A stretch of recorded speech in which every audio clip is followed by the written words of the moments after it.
Hello and welcome to Enchantment of Eternity's review for Star Trek VI, The Undiscovered Country. This video is part of a series of videos where I review every Star Trek film in order, 1 week at a time. This video I will be covering Star Trek VI, The Undiscovered Country.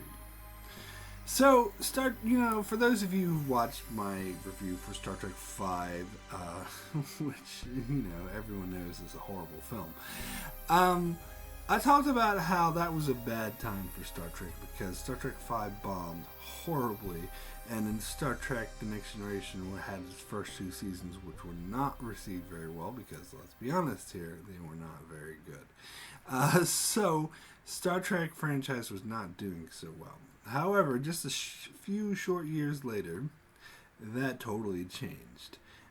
Just like 2.5 years, basically. And it was mainly because, and I talked about this before, Star Trek The Next Generation. It became a pretty big hit. Not ratings-wise, of course, it was a syndicated show, but it was doing better than almost any syndicated show, and it really revived interest in Star Trek. Season 3, as I talked about, was amazing. It brought in a whole bunch of new writers, and it was just amazing how they completely turned the show around. Made it very interesting. Season 4 was also very successful, especially like the best of both worlds. Yesterday's Enterprise, it was becoming a Star Trek staple. So by the time we get to season 5, it's pretty much like a smash hit.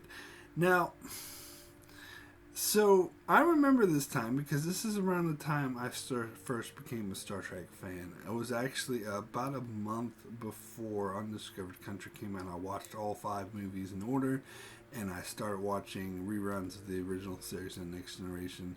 And so it was while Next Generation was airing its 5th season, so I'd watch new episodes of the 5th season as well, which it was a bit out of context, but whatever. It's not too serialized, so it wasn't that big of a deal. But I remember that, and this was the 25th anniversary of Star Trek. They were making a huge deal out of it. They had a special font for the Next Generation logo, and they tried to they put more emphasis on season 5. So yeah, Star Trek was actually doing really well at this time, and it would get even better from here on out. Now, what you had, again, after Star Trek V, the Star Trek movies were seen as a disaster because they threw all this money into 5 because 4 was a smash hit. And then, of course, it bombed and nobody liked it. So they were hesitant to do a 6, and apparently I heard that the budget they gave them to do Star Trek 6 was microscopic. It was tiny, and they could barely do anything. So Harv Bennett apparently had the idea to hire new actors and do a story about Kirk and Spock in their Starfleet Academy days. So do like a flashback story of them at the Academy and have totally different young actors play them so they wouldn't have to fork out the money to get William Shatner and any of them. So, ironically, this idea sounds very similar to what they ended up doing with Star Trek 2009, which I'll get to later. But I think it's pretty suffice to say that this idea, I'm not on board with it, and a lot of people wouldn't be on board with it, and it doesn't sound like it would be a good idea. And so after Next Generation started becoming a bit of a hit and revitalizing interest in Star Trek, the head of the studio, Paramount, had another look at it, and it was like, no, we'll give you a bigger budget. We'll give you the same budget that we gave you for Star Trek V to do Star Trek VI. And so Howard Bennett's idea, thankfully, was tossed out, and he apparently quit in protest over this and wasn't involved in Star Trek VI, which I think is a shame because he was very helpful for the earlier Star Trek films, and that idea wasn't any good. But anyway, eventually it led to this other idea that Leonard Nimoy and I believe a few others worked on and came up with based off of the Cold War was ending, the Berlin Wall came down, and the Cold War was coming to an end, so they wanted to do a Star Trek film to reflect that, which makes a lot of sense because the Klingons in the original series were always an analogy for the Cold War, and so they wanted to update it to modern times. Like, what would it be like to see this Cold War end. Now, another thing, and that's something Leonard Nimoy said in a lot of interviews and talked about a lot, but something I don't think is talked about as much is the connection to Next Generation. As I said, like, Next Generation is what revitalized interest in the Star Trek franchise after Star Trek V was a disaster. So, if you watch Star Trek 6, you notice that there's a lot more connection to the Next Generation, a lot more homages. I mean, the obvious ones being that they used Next Generation sets for engineering in the transporter room. Like, it was weird seeing, like, Scotty and all those weird cadets in, like, Geordi's engineering room. They didn't show too much of it to not make it too obvious that it was the Next Generation set, but the warp core was the exact same thing. And the transporter, even the transporter effect was the same as Next Generation, which I don't think makes sense because it's supposed to be 80 years before that, but whatever. I mean, obviously that's done to save money as well. Not just homage, but you think it is in part homage. But mainly because the Next Generation is the one who introduced the concept of the Klingons and the Federation being at peace. So by the time we get to Star Trek 6, we already know. And this is something people who, are maybe younger and just watching Star Trek for the first time and they watch it in order and watch Star Trek 6 before they watch Next Generation, they might not realize that by the time this film came out, we already knew that Klingons and the Federation were at peace. Next Generation was in its 5th season. It's not just that Worf was on the bridge, but it actually was explored. The relationship between the Federation and the Klingon Empire was explored in many episodes like Sins of the Father and Reunion. And so we already had this clear picture of what the relationship would be like in the future. It was an uneasy alliance, but it was an alliance ultimately, and they see it they play it as a very important one as well. And so I think earlier episodes of The Next Generation kind of hinted that this piece only happened like 20 or 30 years before The Next Generation, but of course, so this is kind of changing that, saying no, it was 80 years before. But I think that I agree with that, because I think it is good to actually see that, and that's something the creators of Star Trek 6 also thought about, is that, well, we know that the Federation and Klingons are at peace. Wouldn't it be cool to see how that happens? And I agree, and I think it is cool seeing how that happens, and that if Kirk and Spock and all of them are involved in that, and the whole theme of the film is sort of putting past tensions behind it. And then you get other Next Generation homages as well, like, of course, Michael Dorn plays Worf, Colonel Worf. He was like the lawyer for Kirk and McCoy, so he's meant to be like on the Federation side. I always have to have Worf in the light role. I suppose it's supposed to be his great-grandfather, I believe, who just happens to have the same name as him and look exactly like him. Whatever, it's fiction. I'll give it a pass. I always didn't like that when the ancestors look exactly like their descendants, but whatever. It's a gimmick. Anyway, and have the same name. But anyway,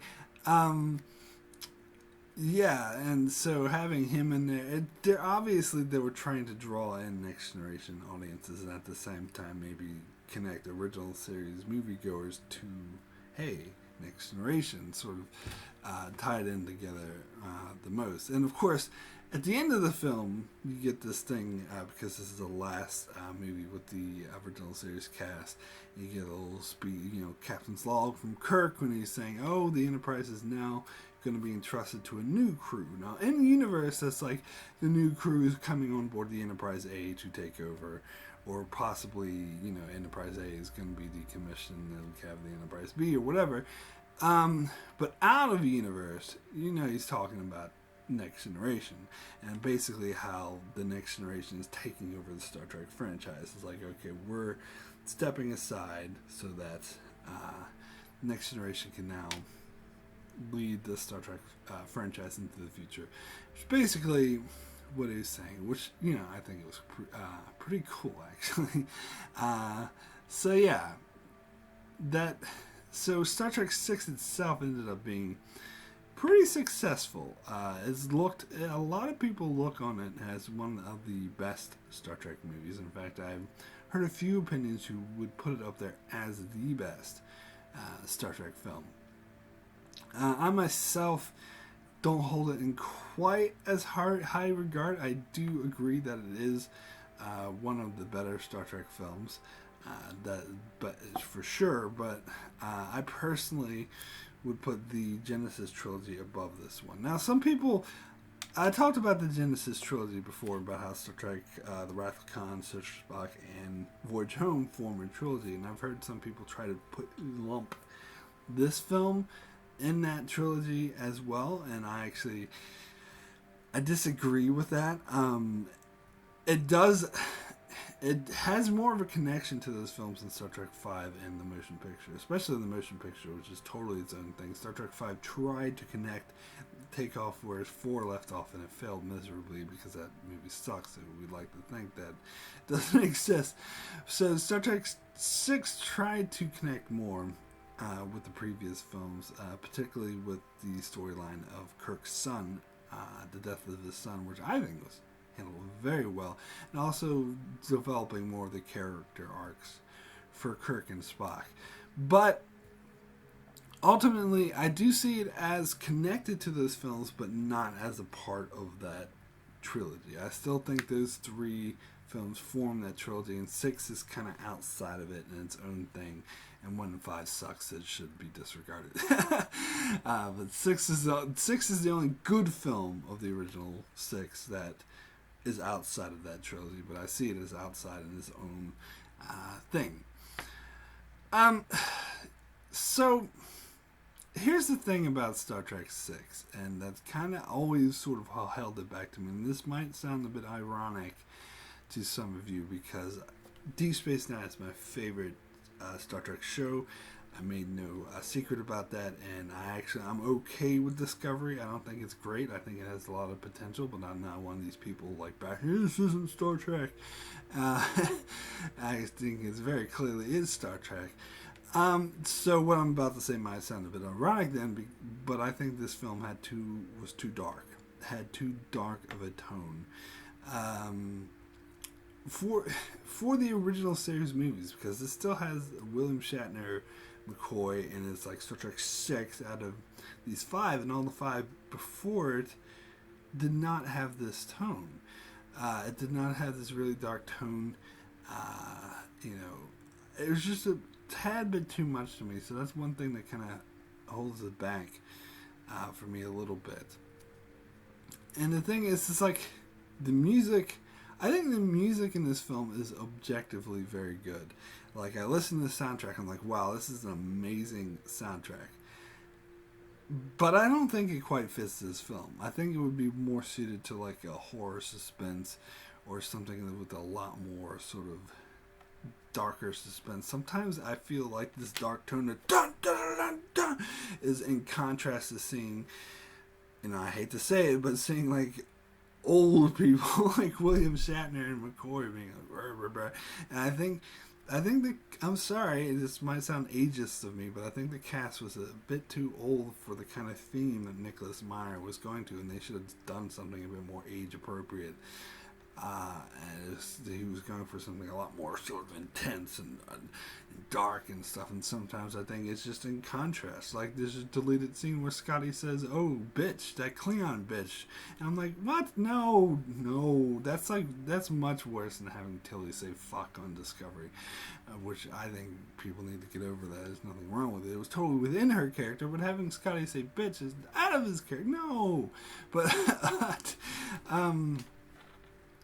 But yeah, so it's funny when I hear people like talk about you bash Discovery and they're like, oh, Nicholas Myers has an idea for his own Star Trek show. Let's get that because he's such a Star Trek guy. He's connected. He's done Star Trek 2 and 6. But yeah, Nicholas Meyer was a consultant, producer, or whatever on Discovery. And I have no doubt that he was all on board with this dark tone of Discovery. In fact, I wouldn't be surprised if he helped contribute to that. I mean, just look at Star Trek 6. It's extremely dark tone. I have no doubt that if he did do his own Star Trek project, it would also be very dark. In fact, you could argue that he was given more free reins on this film than he was on Wrath of Khan. which is why it's even darker. Now, in both cases, Gene Roddenberry, and a lot of people are like, oh, Discovery violates Gene Roddenberry's vision, but Gene Roddenberry absolutely hated this film, like with a passion. Now, he sadly passed away before this film was theatrically released, but he saw a cut of the film before it was released, and he actually was going to file all sorts of lawsuits. He was going to try his damnedest. He was getting lawyers involved. He was going to try to block this film from being seen, or at least he was petitioning to get certain scenes and certain parts of the film removed, and was going to just slam Paramount with lawsuits. Now, sadly, he passed away, so that didn't happen, but it's weird to think what would have happened if he hadn't passed away. And so I find it a bit ironic at the end of the film they had this thing in loving memory of Gene Roddenberry, which I don't know. I don't know how I feel about that now, knowing that he hated this film with a passion. Like, he hated. Now, I talked about how he didn't like Star Trek 2 or 3 or 5 and tried to have all those blocked, but apparently the reaction he had to this film was way worse than any previous film. He's like, this, there's a conspiracy within the Federation. They have, Starfleet officers trying to assassinate their own president, and oh my God! And his head almost exploded. He's like, this should not have the name Star Trek on it. And I don't agree with him. I like Star Trek 6, which is why, again, I hate to keep bringing it back to Discovery, but that's why I can't take people seriously when they're like, oh, Discovery doesn't stay true to Roddenberry's vision. A lot of good Star Trek doesn't stay true to his vision. Or at least, I think all good Star Trek stays true to the core of his visions, like this film does, I believe. But what I'm saying is I don't think that's the right yardstick to judge whether something is or is not Star Trek. But anyway, yeah. So I talked about how the crew is a bit old, and yeah, I hate to say that, but I remember there were like parodies at the time, being like Star Trek 7 and the nursing home, when they showed like Kirk on the bridge going, and like nurses coming up to him, feeding him, and they're like, "Oh, Scotty, you have to stop the ship from being destroyed." So he's like, "I cannot do it, Captain. I cannot reach the controls," because he was too fat. I don't know. I know it's probably not in good taste, but there's a reason. There's a reason why, and I'm not saying they couldn't do a film with them, because you think about that, it's 25 years ago. Like, you look at William Shatner was still doing stuff like years after that, but I think it needed to be more age appropriate for them. And I think it was sort of having this like action sequence when Kirk was going around prison fighting like huge aliens. I'm like, and just the like serious dark tone, blah, blah, blah, blah. So that was one thing I didn't. But I did really like this film, though, because it was a political thriller. It was probably the first like Trek political thriller. And as I said, it played with the idea of trying to move past old grudges, old adversaries. And I even liked how they internalized that with Kirk, with the whole thing about how the death of his son really affected him. And that's why he had this personal grudge, because we've seen Kirk butt heads against Klingons a lot throughout the original series and the films, but he never really had that much of a personal grudge. He's just like, oh, these guys are annoying, I need to defeat them, but let's work together. But it totally makes sense after, they took his son hostage and killed him, and the whole, that whole thing that he would have a more visceral reaction to that. And apparently William Shatner didn't like this part of the script and had tried to have it removed. But I actually think it does work a lot for his character, because he goes on a redemptive arc. Because by the end of the film, he's able to put that aside and even say to the Chancellor, "Oh, you restored my son's faith," which was a really touching moment. It was a really nice moment. And also just dealing with other characters like Admiral Cartwright and the others who couldn't move past their hate, and how it sort of led them to go into a dark path, showing that if you hold on to this vengeance, this hatred, and are unable to move beyond it, then it's not a good thing. So actually, I buy the internal conflict of Starfleet. In fact, Nicholas Meyer even said that was part of his motivation, was to examine the underbelly of this, the underscore of this like perfect future Federation society. That there always has to be a dark side to it, and that's something Roddenberry was very against. But that's actually a similar attitude that Ronald D. Moore took up with Deep Space Nine, which I also totally agree with. But anyway, it was a very suspenseful film, and it was very well plotted. The character of Gorkin works out pretty well as we meet him, and he's trying to broker this peace, and then he gets assassinated, so that throws everything to chaos, and then the Enterprise crew have to fight to sort of reassemble this chaos. And of course, like the concept of having a Klingon ship that can fire while it's cloaked was add an extra element of tension to it. Now, some people are like, "Oh, that's a violates canon," but it can be explained away by saying that, well, Kirk found the flaw by the end of the film, so that prototype was considered flawless and never explored. So that makes perfect sense to me. But anyway, that whole scene at the end with the battle sequences with the cloaked ship firing on the Enterprise, and the Excelsior comes in to give it another target, and they're just basically just getting walloped and not able to fight back at all. And it was just so satisfying, that moment where they got the torpedo that was able to track it, and Kirk was like, fire! I mean, that was just such a great moment. And you see the torpedo going towards Chang, and he's like, I'm fucked. That was absolutely, it was one of the like most get up and cheer moments of any of the Star Trek films. It was really intense. It really worked. The way that this film sort of played with shields, to me, doesn't seem quite to jive with the rest of the Star Trek franchise. Usually shields are like a bubble surrounding the ship, but for some reason the shields, even when the shields were still up, there were still like holes on the Enterprise, and the people flying around going, oh, so I don't know. I think that's Nicholas Meyer's just not understanding of Star Trek, but whatever.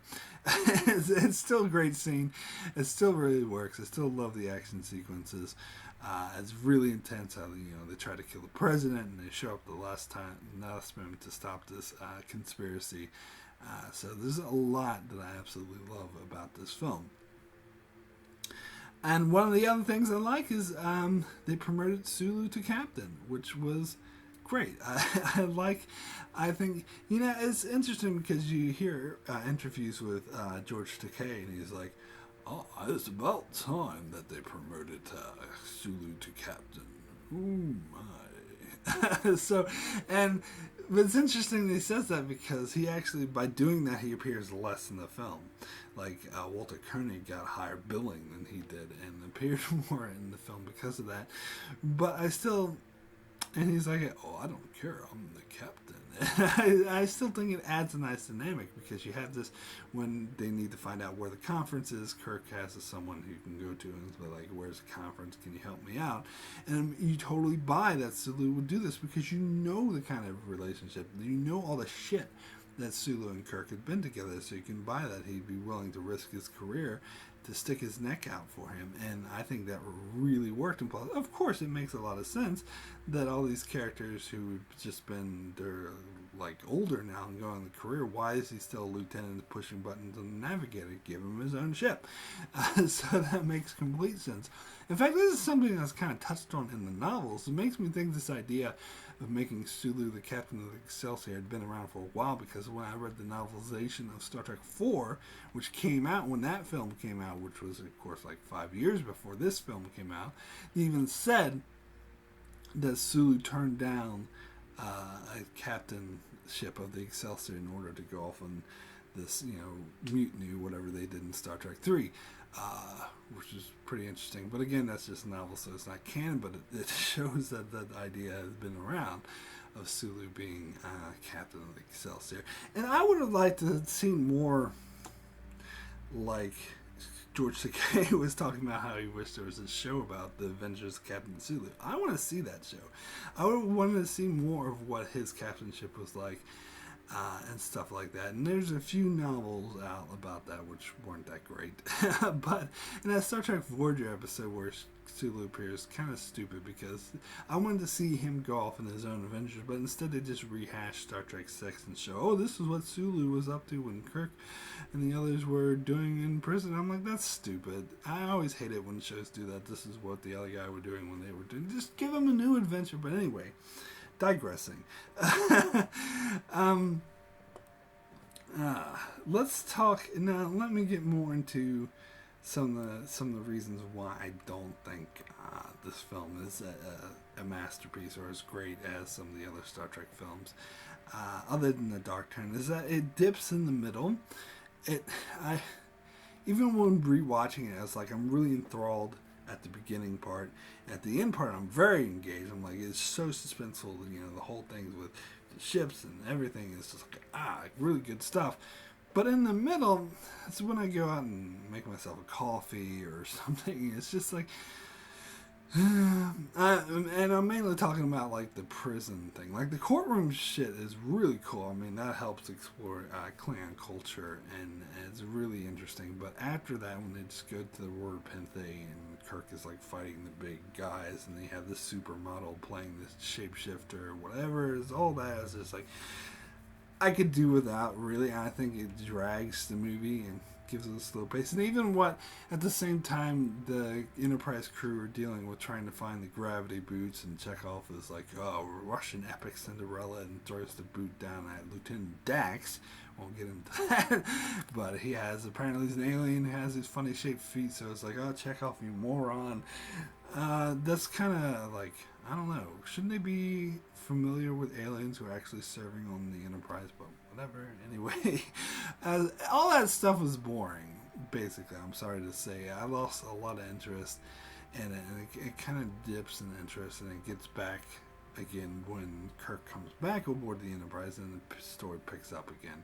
So I do think it does almost feel like it was there to stretch the film out, and it doesn't actually contribute anything to the film.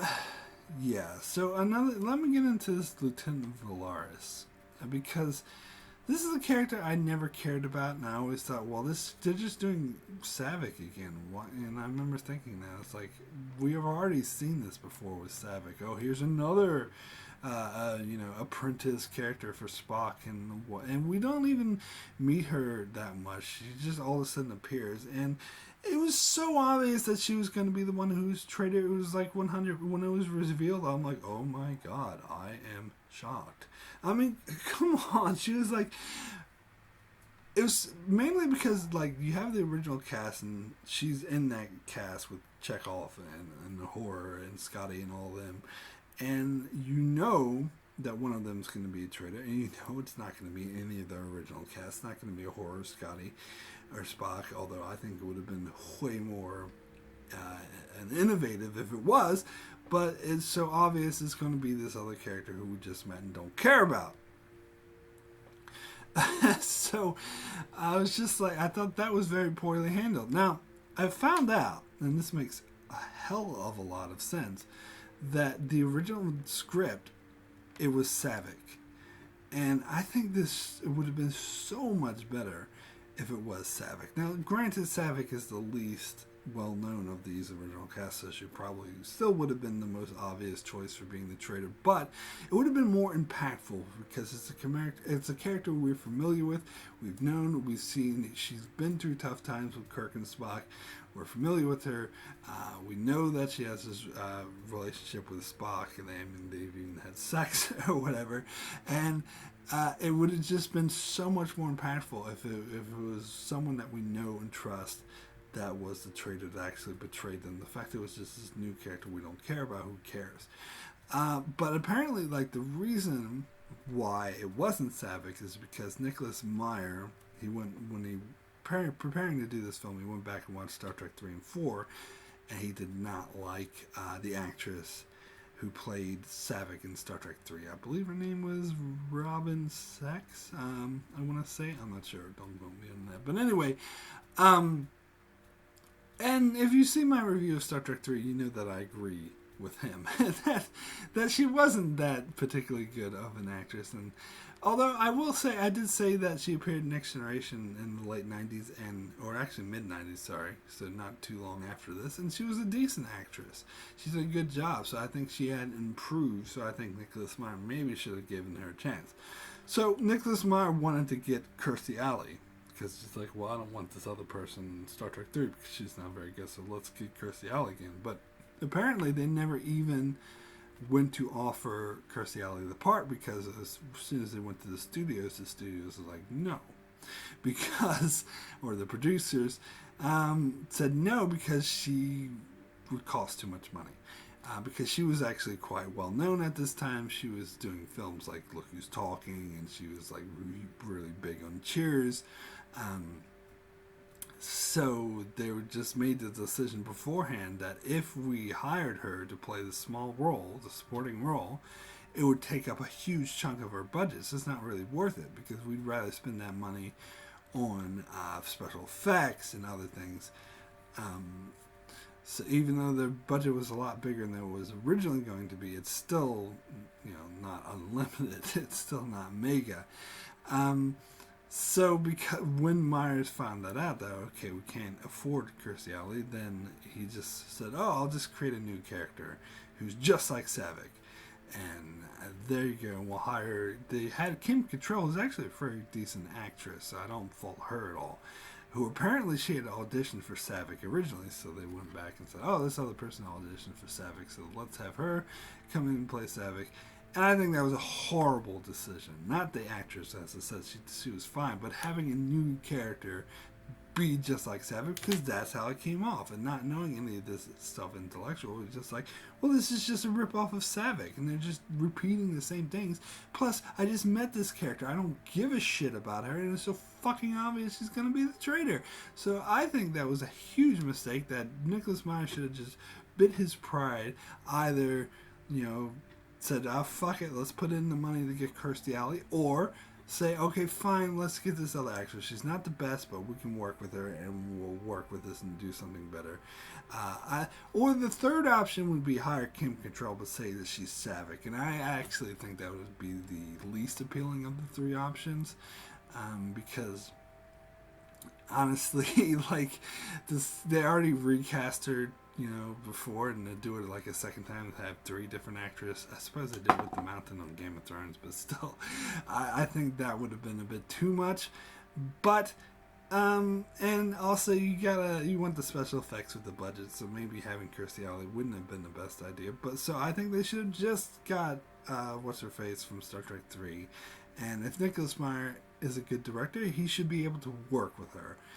Because, as I said, she's actually grown a bit, and he should have realized that and watched some of her more recent stuff. But whatever. Anyway, another thing about this film that kind of got me was the whole Shakespeare thing. I mean, alright, Nicholas Meyer explained how the Klingons said that, oh, you haven't experienced Shakespeare until his true original Klingon form. That's ridiculous. They're aliens. They're freaking aliens. They were on an alien planet that was like, light years away from Earth. They didn't just come in contact with Shakespearean humans just centuries after he lived. It's the most ridiculous, stupid thing. I mean, you know that it would not be this absurd. Now, Nicholas Meyer said that he based this off of, in World War II, I believe, the Germans would, Nazi Germany, would say, oh, Shakespeare is actually from Germany. And they would claim that, Shakespeare was all German plays originally, and England stole them or whatever. That is ridiculous. I will grant you that that is ridiculous, and it's obviously boasting. But at least freaking Germany is in Europe and somewhat closer to England. And actually, some of Shakespeare's plays could be written based on, German stories, or he could have visited Germany for all I know. Whereas you're comparing that to an alien freaking world.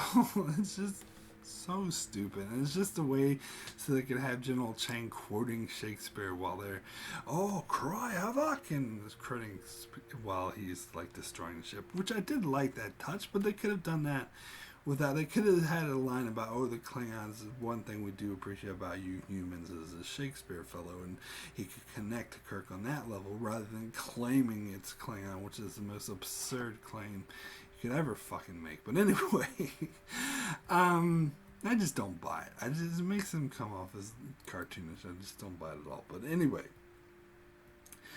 what other issue did I have? Okay, so the ending, the way it ends is a bit cheesy. I'm sorry, but it is. And I'm not talking about the battle sequence. As I said, that was amazing. After the battle sequence, after like Scotty goes and saves kills that assassin, Kirk runs, Mr. President saves them. It gets a bit cheesy from there because then they have Kirk, Scotty, and Sulu like stand on the podium, and this always remind me of like Olympic medals, because at the Olympic ceremony they'll have like the gold medalist stand on the top podium, and the silver medalist stand on the next one, and the bronze medal stand down. So and they did that sort of pose, and I have a feeling that's the direction they were given. They're like, oh, let's do it like the Olympics, and so they had Kirk stand up, and then Scotty sort of kneel down a bit, so he's lower than Kirk, and then Sulu kneel back down a bit more, so there was like gold, silver, bronze, and this is in the middle of a fucking peace conference where the freaking president of the United Federation of Planets was almost assassinated.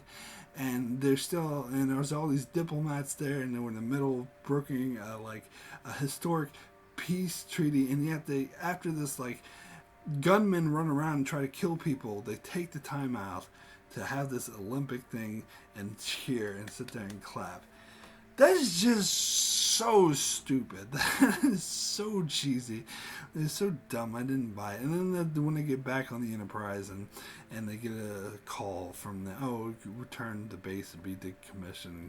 Spock is like, oh, if I was human, I believe what I'd say is go to hell. If I were human. And, I remember feeling a bit, go Spock. But that's actually out of character for him. I mean, they just want to go home and decommission the ship. Why would he tell them to go to hell just for that? And plus, in Star Trek 4, he learned about colorful metaphors. But anyway, I don't know. I just didn't kind of buy that. It was kind of silly. And the whole thing with like the signatures and the credits coming across, I bet you that's not even actors' signatures. That was really over the top. Okay, now you're overdoing it. And the music too was just like da da da da da da da. I'm like, stop it. And it's so in contrast to the dark tone of the film as well. It's just cheesy. But anyway,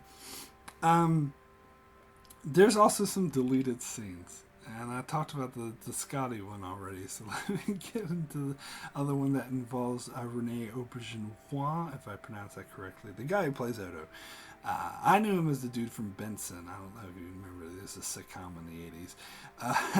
But apparently he was on MASH too, which I didn't realize. But anyway, because he wasn't Odo at this stage, because it came out before Deep Space Nine, but he would go on to play Odo. Anyway, he was in a couple of deleted scenes. Now, the first one, it was after, the Klingon ambassador was protesting, saying, you better not try to rescue Kirk or Spock or there'll be no peace. Kirk and McCoy, sorry. And then they have Odo come in, the actor, who's playing this Colonel West. And he proposes this rescue attempt. He's like, oh, we have the firepower and the technology. We can go in and rescue them with minimal casualties, blah, blah, blah, blah. And the president was just like, all right. But what if by doing so, we start an international war or intergalactic war? And the Colonel West is just like, well, frankly, sir, we'll clean their commanders. Basically saying, well, fuck it. We'll just kick their ass in war, so don't worry about it. And the president's just like, all right, whatever. Now, that scene was okay, except for the fact that the Romulan ambassador was in that meeting. And the Romulan ambassador says, but Mr. President, there will be no better time to strike. Now's the time to strike. What the fuck is he doing there? I mean, this is like a Starfleet military meeting where they're meeting with the head of state to suggest a military action. Why is there a foreign dignitary from a hostile race, actually, for that matter, because they don't have cordial relationship with the Romulans? Why is he there? What the fuck is he doing there?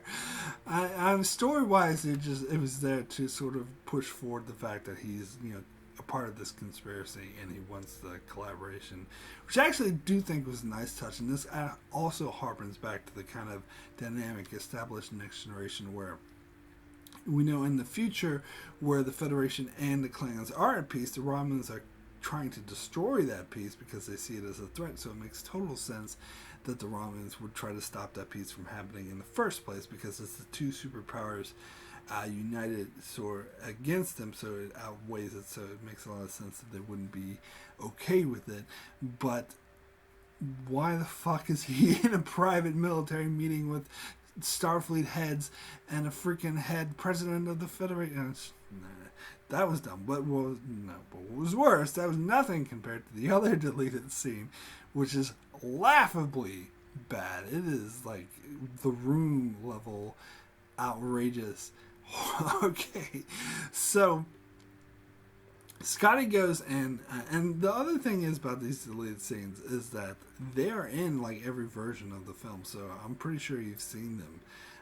And in fact, if you hadn't seen this in the theater, you might not have seen the version of the film without these scenes, where I think that's the best version, because these scenes should never been put back in. But anyway, so this other scene, Scotty goes to, kill that Klingon assassin who was trying to assassinate the president, and he does, and kills him, and he falls down. And the theatrical version, that's it. That's the end of it. There's a Klingon trying to kill the president of the United Federation of Planets, which makes sense because we know this conspiracy involves Klingon and Starfleet. They're conspiring together to stop peace, which is a bit ironic, but it does make sense. So anyway, it makes sense that they would want a Klingon to be the one who killed the president, so they could start a conflict between the Klingon Federation. Makes sense. Anyway, so the deleted scene has Colonel Worf. What the fuck is he doing? He's just like a lawyer. Why is he there at this conference? But anyway, it has him pop up out of nowhere at the dead body of the assassin. Like, this is not Klingon blood. And then they have the biggest Scooby-Doo moment. Gee, when they take off the mask of the assassin, it's like, and it's Colonel West, Odo, Renee, what's his face, his character, and it was just like, oh, it's Colonel West. Oh my god. And then like everyone in the room too had that reaction, like it was such a ridiculous Scooby-Doo moment. It was just, oh my, are you fucking serious? Like, they take off the mask. Why would you do that? That's totally unnecessary. Like, you don't have to have it. So apparently, like, the actor was against that scene because he thought, it wouldn't really make sense of why a Starfleet officer would try to assassinate his own head of state. Honestly, that is the least of my problems with that scene. I actually think I kind of buy that because it's just a conspiracy. Even if they're not directly responsible, they are involved with the Klingon. So even if it was a Klingon who tried to assassinate the president, they would be complicit in that. So I have no issue with that. I have an issue with why not just get a Klingon to do it? Why they had to wear the mask? Why the Scooby-Doo ending where it's like, oh, it's Colonel West? I mean, what does that add to it? Nothing. So dumb. But anyway, speaking of the President of the United Federation, that is Kurtwood Smith, who played Anorex on Voyager, my favorite episode of Voyager, Year of Hell. Did an amazing job. He also appeared as Thrax on Things Past in Deep Space Nine. Also, really good job in that. He's a great actor. Of course, most people know him as from That 70s Show. Apparently, he says dumbass a lot. I don't know. I never watched that show. I don't care. I knew him as RoboCop. He was the main villain. Well, not the main villain. That was Ronnie Cox, but he was like the second in command. He was the main henchman, I should say, in RoboCop. And I was like, hey, it's a guy from RoboCop.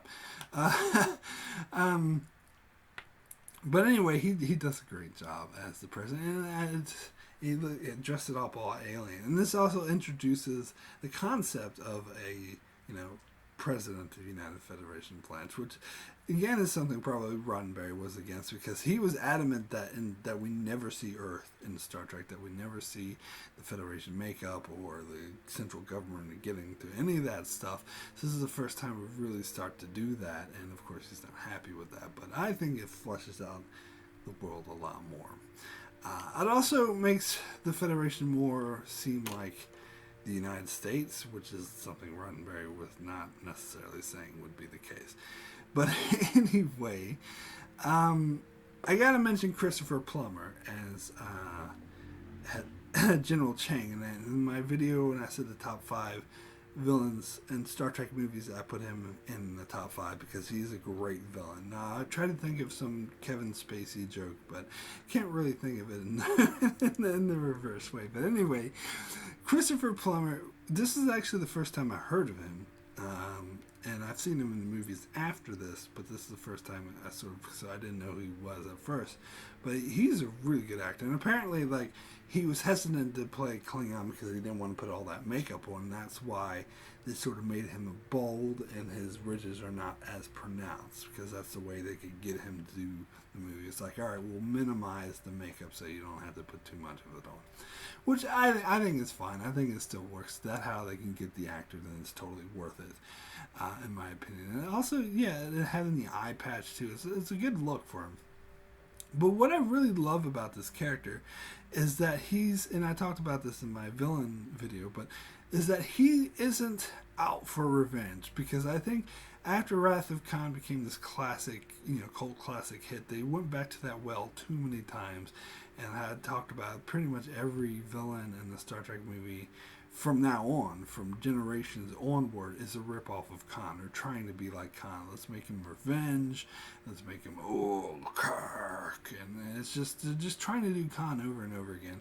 And this is the last time, that they didn't try to do that. And I love it that he's not driven by revenge. In fact, he doesn't even have any animosity towards Kirk. He actually has admiration, and I love that. So that gets back to the kind of great power dynamic they had in Balance of Terror, a classic original series episode. So I love that they have that sort of reconnection. That is more like he's a political opponent.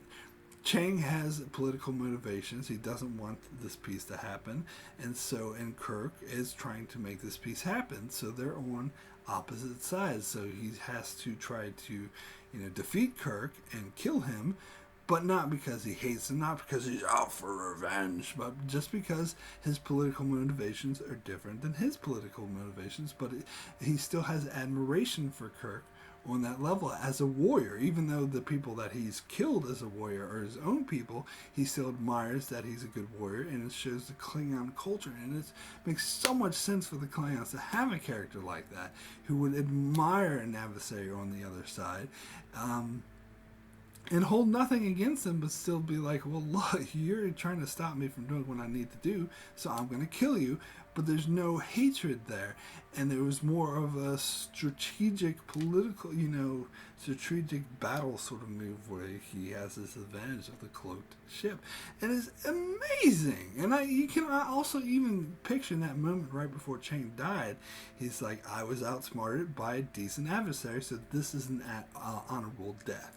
You can almost imagine that was what he was thinking, and I love that. I think it makes for a very unique villain, really great villain. And again, Christopher Plummer plays him amazingly well. So that's definitely a really huge plus of this film, in my opinion.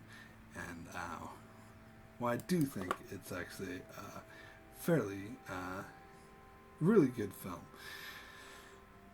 But, as I said, I do really like this film, but I don't think it's top-notch for me. Anyway, get to my rating for Star Trek VI, The Undiscovered Country, out of 10. And that is an 8, extremely good. So this was... it's an understatement to say this was an improvement from Star Trek V. This was almost what they did with Next Generation Season 2 to 3. It's a huge improvement, and they definitely put a lot more thought into this. It was a very thrilling story.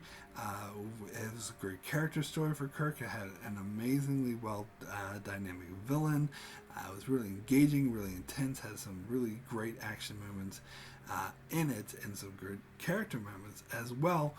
But that being said, I don't think it's the best because the dark tone didn't really seem to mesh well with what they were doing with the story or the characters that have been developed over the years, and it did get kind of boring in the middle of the film, and what they did with Lieutenant Valerius was totally unnecessary and totally just poorly handled, I would say. So it's not a perfect film, but still a really good one, so 8 out of 10. Anyway, that is it for my review of Star Trek VI, The Undiscovered Country. I'll be back next week. We're start to get into the Next Generation era films. Oh boy. We're starting with Generations.